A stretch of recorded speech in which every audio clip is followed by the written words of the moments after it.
dore uko ijuru n'isi n'ibirimo byose byaremwe.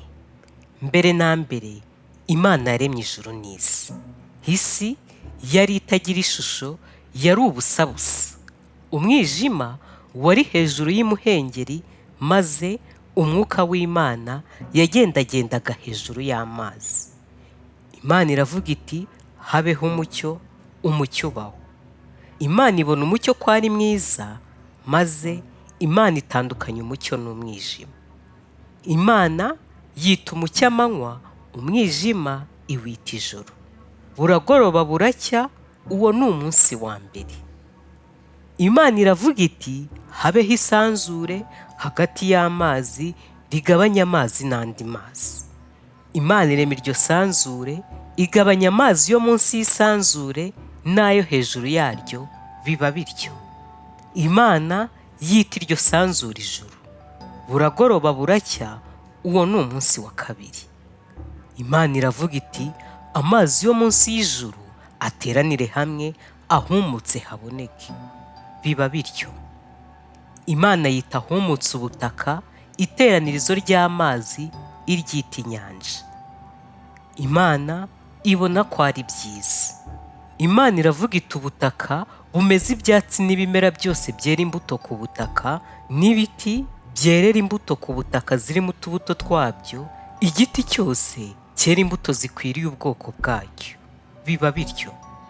Ubutaka bumeze ubwatsi, ibimera byose byera imbuto zikwiriye amoko yabyo, n'ibiti byera imbuto zirimo utubuto twabyo zikwiriye amoko yabyo. Imana ibona ko ari byiza. Buragoroba buracya, uwo ni umunsi wa gatatu.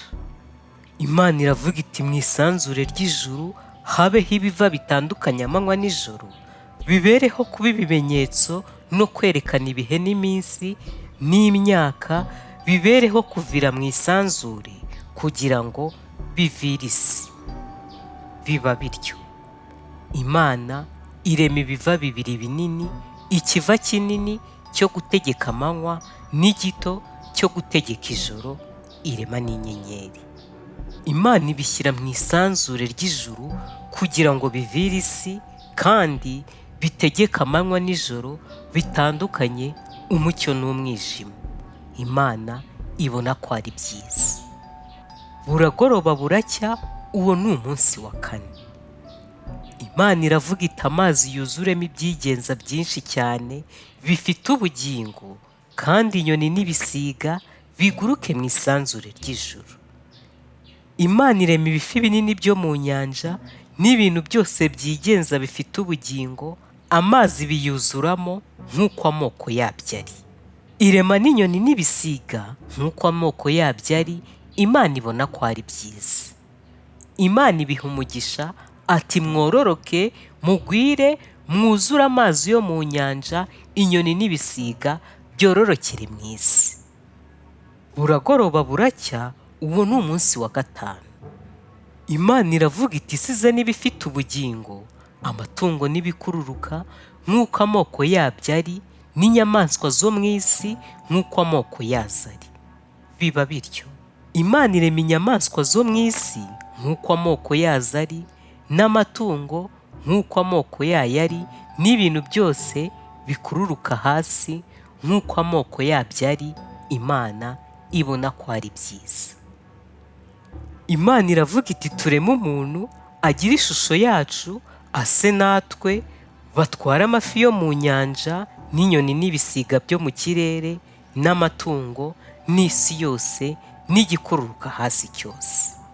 Imana irema umuntu ngo agire ishusho yayo, afite ishusho y'Imana niko yamuremye, umugabo n'umugore nuko yabaremye. Imana ibaha umugisha, irababwira ati nimwororoke mugwire, mwuzure isi, mwimenyereze ibiyirimo, mutware amafi yo mu nyanja n'inyoni n'ibisiga byo mu kirere n'ibintu byose bifite ubugingo byigenza ku isi. Kandi Imana irababwira iti dore mbahaye ibimera byose byera imbuto biri mu isi, kandi inyamaswa yose yo mu isi n'inyoni n'ibisiga byo mu kirere n'ikintu cyose gikururuka ku isi gifite ubugingo, mbihaye ibimera bibisi byose ngo bibe ibyo kurya byabyo. Biba bityo. Imana ireba ibyo yaremye byose, nuko byari byiza cyane. Buragoroba buracya, uwo ni umunsi wa gatandatu.